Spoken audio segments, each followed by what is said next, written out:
है हमारे, वो हम लोग यहाँ पर कंप्लीट कर लेते हैं, है ना, फटाफट। क्वेश्चन नंबर 7 से हमें यहाँ पर स्टार्ट करना है। तो इनको एक बार समझ लेते हैं कि लगभग इसका कॉन्सेप्ट मैंने प्रीवियस वीडियो में आपके सामने पूरा रखा हुआ है, और उसी पर बेस्ड जो है हम लोग यहाँ पर वर्किंग करने वाले हैं। तो सॉल्यूशन नंबर 7 की अगर हम लोग बात करें, तो आप एक चीज ऑब्जर्व करिए, यहाँ पर फिर से सेम कॉन्सेप्ट हम लोग लेकर चलेंगे, y is equal to sec inverse of 2/√3, है ना, ये बन गया। फिर हमने कहा था सर इसको हम लोग सेक ऑफ y लिख लेंगे, नाउ 2/√3, ये हमें जनरेट होकर मिल गया। अब आपको क्या करना है सर, हमें सर्च करना है 2/√3 जो है सेक में कब होता था, है ना, तो ये सेक 30 पर होता था। कितने पर होता था बेटा, sec 30 पर, that is pi by 6. So we can write it as sec y is equal to sec pi by 6. अब देखो, अगर ये sec y is equal to sec pi by 6 है, तो ऑब्वियस सी बात है कि आपका y is equal to pi by 6 होना चाहिए, है ना, y का वैल्यू कितना होना चाहिए, pi by 6। हैंस जो वैल्यू है आपका sec inverse of 2/√3 is equal to what, pi by 6। अब यहाँ पर एक बार और हमें ये बात चेक करना होती है कि जो हमने आंसर निकाला है पाई बाय 6, ये क्या सेक इनवर्स के प्रिंसिपल वैल्यू में लाई करता है ना, तो वहां से हम इसको चेक करके आंसर कर देंगे। तो सेक इनवर्स का जो प्रिंसिपल वैल्यू होता है वो होगा 0 से पाई एक्सेप्ट पाई/2। क्लियर, 0 से पाई एक्सेप्ट पाई/2, तो यहाँ पे हमें कोई प्रॉब्लम ही नहीं। Next question number 8। 8 के सॉल्यूशन को डिस्कस करते हैं। अगेन देखिए, मेरे ये पैटर्न ऑफ प्रॉब्लम जो है ना सभी सेम ही है। तो लेट हमने यहाँ पर इसको y is equal to cot inverse of √3 assume कर लिया। So simply cot y is equal to कितना हो गया, √3। अगेन हम लोग यहाँ पर क्या दिमाग लगाने वाले हैं, कॉट में √3 कब होता है ना, तो कॉट में √3 कब होता है बेटा, तो √3 कॉट में जो होता है कॉट pi/6 पर होता है ना, 30 पर होता है। तो यहाँ पर मैं क्या लिख दूंगा, कॉट pi/6। अगेन जो प्रीवियस में मैंने कंपेयर किया था वही यहाँ पर हम लोग फिर कंपेयर कर देंगे। तो y इज इक्वल टू कितना आ गया बेटा, pi/6। एंड जो वैल्यू हमें नीड है कौन सी, cot inverse of √3 is nothing but equal to what, pi/6। Clear है, चलिए नेक्स्ट। नेक्स्ट क्वेश्चन देखते हैं, क्वेश्चन नंबर 9। अगेन इसकी प्रिंसिपल वैल्यू मुझे फाइंड आउट करना है। तो let y is equal to what, cos inverse of -1/√2, है ना। ठीक है, यहाँ पर हमारे पास अलग अलग तरीके हो सकते हैं। जैसे इस प्रॉब्लम की अगर मैं बात करूँ तो पहले तो मैंने इसको लिख लिया, जो मेथड है मेरा उसी मेथड से मैं इसको सॉल्व करता हूँ। तो cos y is equal to what, cos y is equal to कितना बन जाएगा बेटा, -1/√2। ठीक है, नाउ अब हमें सर्च करना है कि cos जो है 1/√2 कब होता है। तो 1/√2 cos में वैल्यू कब होती है, तो बोले सर ये होती है pi/4 पर, है ना। तो यहाँ पर मैंने लिख दिया इसको cos pi/4। नाउ अगला जो मेरा टास्क है, जब तक मैं इनको कंपेयर नहीं कर सकता, जब तक इस माइनस को नहीं हटा दूंगा यहाँ से। तो इस माइनस को हटाने के लिए मुझे पता होना चाहिए cos 180 माइनस थीटा जो होता है वो क्या होता है, माइनस थीटा होता है ना। ये अपने को ध्यान होना चाहिए, ये प्रॉपर्टी हमें ट्रिग्नोमेट्री की पता होना चाहिए। cos 180 minus theta is equal to minus cos theta. Clear है, तो यहाँ से हमें जो मिलेगा cos y is equal to, इसको पहले सिंप्लीफाई भी कर लेते हैं, दैट इज 3 pi/4, और finally y is equal to कितना आ गया बेटा, 3 pi/4। अब पहले आपको ऑब्जर्व करना पड़ेगा, क्या 3 pi/4 जो है वो बिलोंग करता है 0 से पाई के बीच में, यस, ये इसमें लाई करेगा। तो फाइनली जो आंसर हो जाएगा आपका cos inverse -1/√2 is equal to 3 pi/4। Clear है। अब जैसे कि आपको एक चीज और पता है कि सर एक्चुअल में क्या होता है ना, कि कॉस नेगेटिव कौन से में होता है, बोले तो सेकंड क्वाड्रेंट में। तो सेकंड क्वाड्रेंट में ही आपका ये जो एंगल आपके सामने आ रहा है। क्लियर है यहाँ तक। अब देखिए नेक्स्ट कहानी, इसकी नेक्स्ट कहानी जो है इसका मेथड नंबर 2 मैं आपके सामने रखता हूँ।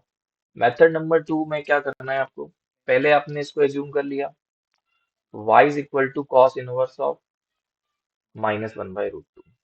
अब हमने देखो सबसे पहले मैंने जो फॉर्मूले लिखे हैं, अगर उस पे आप काम नहीं करेंगे तो ट्रिग्नोमेट्री, इनवर्स ट्रिग्नोमेट्री बड़ा डिफिकल्ट है। और अगर उस पर हम काम कर लेते हैं तो ये हमारे लिए थोड़ा सा आसान हो जाता है। तो हम इसको लिख लेंगे कितना, sorry, it is pi minus, है ना, ये pi minus cos inverse x होगा।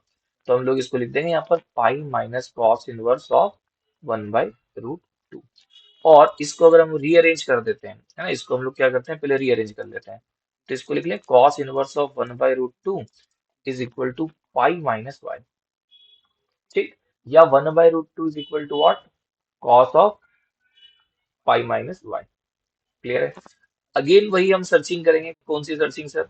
सर 1/√2 कब होता है कॉस में, तो बोले होता है पाई बाई 4 पर। ठीक है। फिर अगेन अगर ये दोनों वैल्यूज इक्वल है तो इनके एंगल्स भी इक्वल होंगे। Hence pi minus y is equal to pi by 4, या y इज इक्वल टू, आप देखेंगे तो पाई माइनस पाई बाई 4 मिलेगा, जिसको हम लोग 3 पाई बाई 4 करके आंसर कर सकते हैं। आई क्या बात समझ में यहाँ पर? तो बिफोर ये बेसिक क्वेश्चंस करने के पहले हमें जानकारी किस चीज की होना चाहिए, तो हमारे पास जानकारी होना चाहिए जो हमने स्टार्टिंग में फॉर्मूले लिखे हुए हैं उनकी। अगर वो फॉर्मूले अच्छे से कवर है ये बहुत आसानी से हो जाएगा। नेक्स्ट, क्वेश्चन नंबर 10 का सॉल्यूशन देखिए। क्वेश्चन नंबर 10 में क्या है?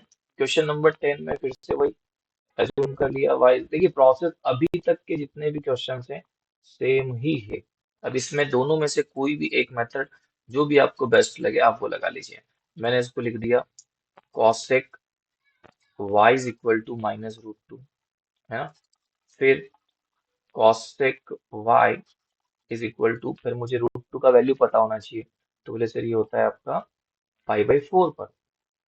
फिर मैंने जो लिखा हुआ है cosec का angle, cosec inverse, sorry cosec minus theta, ये तो ट्रिग्नोमेट्री का पार्ट हो गया, तो माइनस इनसाइड आ जाएगा, ये आ गया inside minus. Simply y is equal to कितना हो गया बेटा, -पाई बाई 4। ये इसका आंसर आ गया। देखिए लॉजिकल सब सेम है ना, बट अब थोड़ा सा अपने को दिमाग लगाना पड़ेगा। Next question,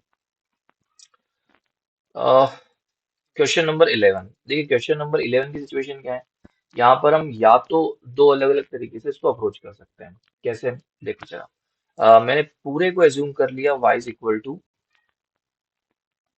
tan inverse of 1 plus cos inverse of -1/2 plus sin inverse of -1/2। सबसे पहले मैं फॉर्मूले सारे लिख लेना, है ना, सारे फॉर्मूले लिखने के बाद ही हमारा आगे का काम होगा।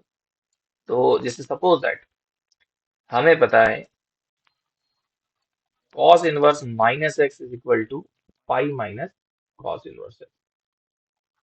ठीक, similar sin inverse of -x is equal to simply minus sin inverse of x। तो सबसे पहले तो मैं इसी फॉर्मूले को यहाँ पर चिपका के अपना काम कंप्लीट करता हूँ। अवर y बिकम्स कितना हो गया, क्योंकि हमें पहले तो ये परेशानी हटाना पड़ेगी ना नेगेटिव वाली, pi minus cos inverse of 1/2।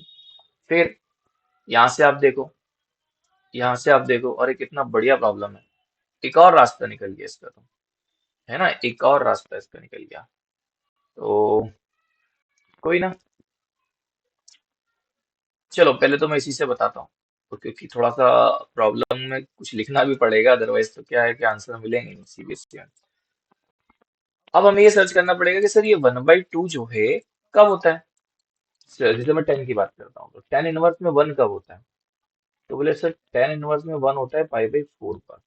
आपने लिख लिया, ये pi as it is cos inverse. अब कॉस इनवर्स में 1/2 कब होता है, तो बोले सर ये कॉस 60 पर होता है। फिर बोले साइन इनवर्स में 1/2 कब होता है, तो बोले सर ये 30 पर होता है। अब ये सारी वैल्यूज आप उड़ा देंगे आपस में। ये इसका कैंसिलेशन का तरीका है, जब तक कि इसके रेंज में नहीं आएगा टेन इनवर्स के तब तक इसको आप कैंसिल नहीं कर सकते। तो 5/4 आता है उसके रेंज में एक्चुअल में। ये आ गया पाई बाई 3, ये आ गया पाई बाई 6। तो अब अगर इसको सिंप्लीफाई करें तो ये पाई बाई 4, ये दोनों मिलाकर कितना बन जाएगा आपका 90।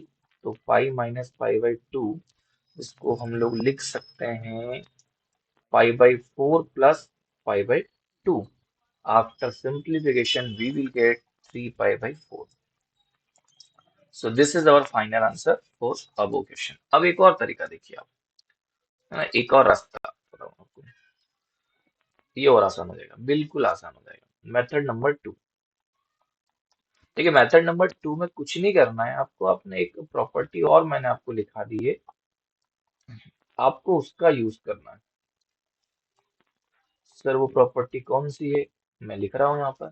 देखिए वो प्रॉपर्टी है, आपने एक चीज देखा है, cos inverse of x plus sine inverse of x is equal to what, बोले sir pi by to.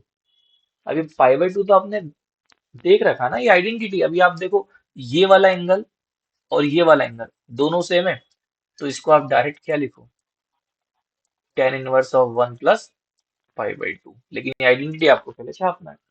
Again फिर टेन इनवर्स वन का वैल्यू कितना, बोले pi by four plus pi by to. तो फाइनली आंसर कितना होगा, three pi by four. आप इस तरीके से भी इसको अप्रोच कर सकते हैं। नेक्स्ट देखते हैं क्वेश्चन नंबर 12। क्वेश्चन नंबर 12 की बात करें तो फिर से इसको पहले आप कुछ एज्यूम कर लो। देखिए हम इनको एक एक करके अलग भी कर सकते हैं, लेकिन मेरा ऐसा मानना है अगर कम मार्क्स में आता है तो फिर इतना लेंथी बनाने की प्रॉब्लम को जरूरत नहीं। मतलब इसको मैं कुछ और एज्यूम कर लूंगा, इसको पी एज्यूम कर लिया, इसको क्यू एज्यूम कर लिया, पहले पी और क्यू का वैल्यू निकालूंगा और फिर मैं इसको सॉल्व कर सकता हूँ। तो अभी मैं वो नहीं कर रहा हूँ। अभी तो मैं क्या कर रहा हूँ, डायरेक्ट काम कर रहा हूँ। तो कॉस इनवर्स की अगर बात करें तो वन बाई टू कितने पर आता है, बोले सर ये 60 पर आएगा। फिर साइन इनवर्स से बोले वन बाई टू कब आता है, बोले सर 30 पर आएगा, साइन 30। क्लियर। इससे आप इसको उड़ा दीजिए, इससे आप इसको उड़ा दीजिए, बच्चा क्या, बोले सर ये पाई बाई थ्री, ये कितना, two into pi by six, तो ये भी थ्री हो गया, मतलब pi by three plus pi by three. Sixty sixty हो गया आपका 120, that is two pi by three. This is your final.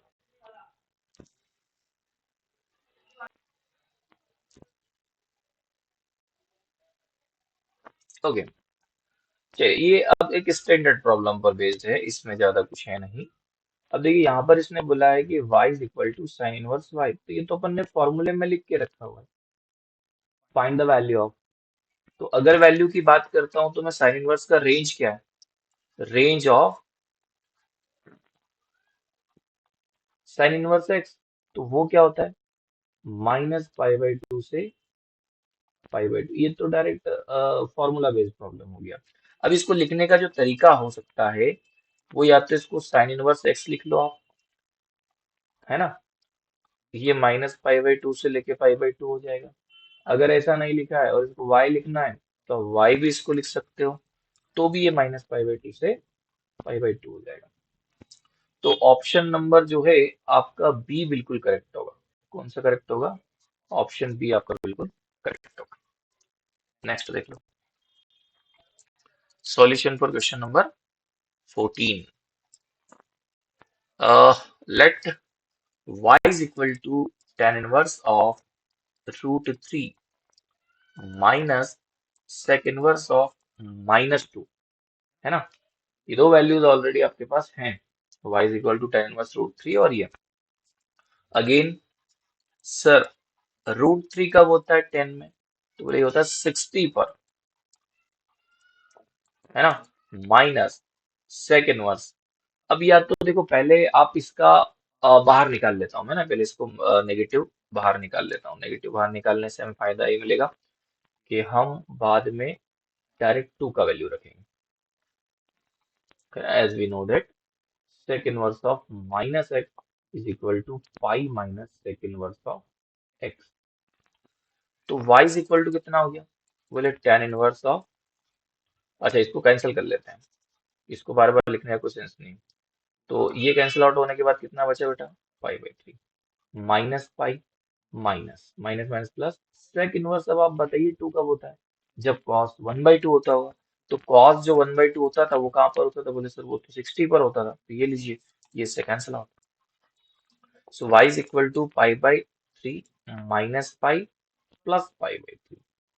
Final answer कितना हो गया, 120 में से अगर हम लोग 60 सब सब्ट्रैक्ट कर देंगे, 60 60 120 और उसमें 80 नेगेटिव है, तो बचेगा कितना, माइनस पाई बाई थ्री।